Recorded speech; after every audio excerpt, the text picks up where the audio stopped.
At yun nga yung naging senaryo namin nakaraan ni Yumi. We as parents ay normal sa atin na kuhanan natin ng videos at photos ang ating mga anak lalo na't meron silang mga faces na talagang tayo ay super proud. Kasama na nga dito yung mga maliliit na achievements nila. Pero bakit nga siya nag-change ng mode na dating game na game naman siya sa pagpipictures pero ngayon ay hindi na? Ayon nga sa aking nabasa, normal lang raw sa maraming toddlers ang biglang ayaw magpa-video o magpa-picture. Kahit dati ay game na game naman sila. May Sige ilang po. posibleng dahilan. Unang-una na nga ay nagsisimula silang maging self-conscious.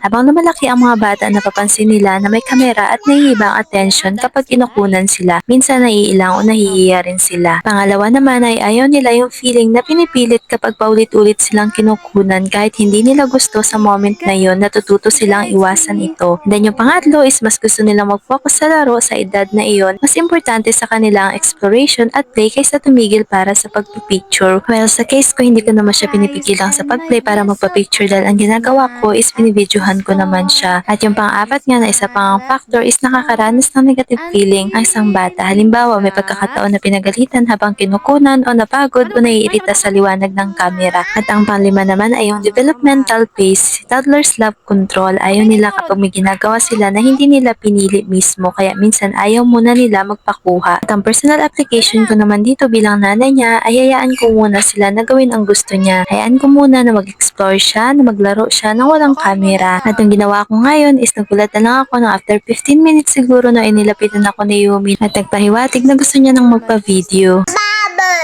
Sige ikaw na.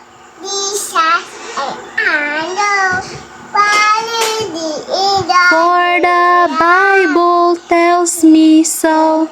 Yes, Jesus loves me.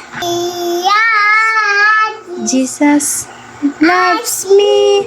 The Bible tells me so.